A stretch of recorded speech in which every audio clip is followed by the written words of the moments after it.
उत्तर प्रदेश के बहराइच में दुर्गा मूर्ति विसर्जन के दौरान हुए बवाल के बाद हिंसा लगातार बढ़ती जा रही है। हालात बेकाबू हो गए हैं। हिंदुओं की भीड़ ने तांडव मचा रखा है। उन्होंने अस्पताल में तोड़फोड़ की, दवाइयों में आग लगा दी, कार और बाइक को फूंक दिया, कई सारे शोरूम और दुकानों को फूंक दिया। इसके अलावा जो ग्रामीण क्षेत्र है वहां से भी हिंसा की आग भड़कने की खबर आ रही है। बताया जा रहा है कि गांव में आगजनी हुई है, कई सारे घर जला दिए गए हैं।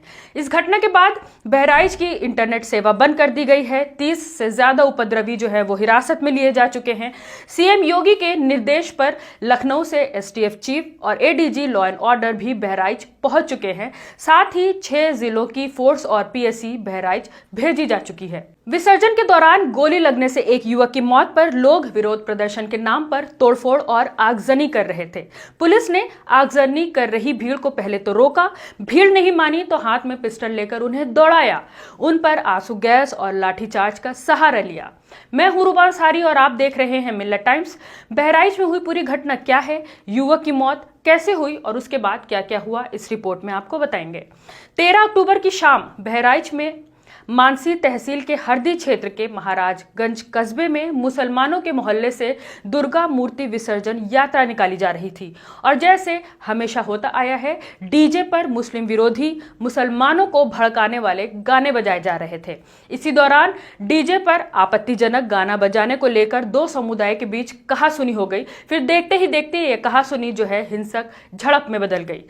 22 साल का रामगोपाल एक मुस्लिम परिवार के घर में घुसकर उनकी छत पर चढ़कर पहले तो उनकी रेलिंग में लगा हुआ इस्लामिक झंडा निकाल कर फेंकता है, रेलिंग तोड़ देता है और फिर मुसलमान की छत पर भगवा झंडा फहराता है, जय बजरंग बली के नारे लगाता है। इस वायरल वीडियो में देखा जा सकता है कि झंडा फहराने के बाद वो इस तरह जश्न मनाता है, हाथ हवा में इस तरह लहराता है कि मानो दो राज्यों के बीच जंग हुई हो और सेनापति ने दुश्मन के किले में घुसकर अपना झंडा गाड़ दिया हो।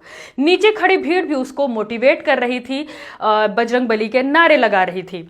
पूरी वीडियो सोशल मीडिया पर वायरल है। दैनिक भास्कर में छपी रिपोर्ट के मुताबिक इसी घटना के बाद मुसलमानों के घरों से पत्थरबाजी हुई और हिंसा शुरू हो गई। लेकिन आपको बता दें कि इस पत्थरबाजी की वीडियो या फोटो कहीं पर भी मौजूद नहीं है। इसी हिंसा में झंडा फहराने वाले 22 साल के युवक की गोली लगने से मौत हो गई। गोली किसने चलाई, गोली कहां से चली, ये बात अभी तक साफ नहीं हुई है।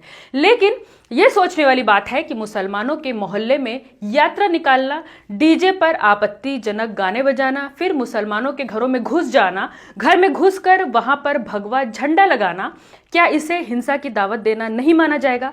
क्या इसके बाद भी ये उम्मीद की जाएगी कि मुसलमान चुपचाप घरों में दुबक कर बैठे रहें? और सबसे बड़ा सवाल तो यहाँ पर प्रशासन से है कि जब पिछले कई सालों से इस तरह की घटना लगातार देखी जा रही है, जहां पर धार्मिक यात्राओं के दौरान मुसलमानों के मोहल्ले में, मस्जिदों के आसपास जानबूझकर आपत्तिजनक गाने बजाए जाते हैं और लगभग हर बार ही हिंसा हुई है, इसके बावजूद प्रशासन ने ऐसी इजाजत क्यों दी? और इजाजत दी तो साथ में पुलिस फोर्स क्यों नहीं भेजी? और अगर पुलिस फोर्स भी थी वहां पर तो पुलिस फोर्स के रहते हुए, उनकी मौजूदगी में हिंदुओं की भीड़ मुसलमानों के घरों में घुसकर भगवा झंडा किस तरह लगा पा रही है? क्या मुसलमानों के खिलाफ आपत्तिजनक गाने बजाकर उन्हें नीचा दिखाकर ही यात्रा पूरी की जा सकती है, या तो ये मान लिया जाए कि ये पूरी हिंसा एक सोची समझी प्लानिंग के तहत की गई साजिश है? आपको बता दें कि युवक की मौत के बाद आज बहराइच के हालात बहुत ज्यादा ही बदतर है। अब ग्रामीण मोहल्ले में, गांव में मुसलमानों के घरों को ढूंढ कर उसमें आग लगाया जा रहा है, मुसलमानों की दुकानों को ढूंढकर उसमें आग लगाया जा रहा है, पब्लिक की प्रॉपर्टी चाहे वो कार हो या बाइक हो उसमें आग लगाया जा रहा है और पुलिस कहीं ना कहीं इस पूरी घटना को रोकने में नाकाम नजर आ रही है। इस पूरी रिपोर्ट पर आपकी क्या राय है, हमें कॉमेंट करके जरूर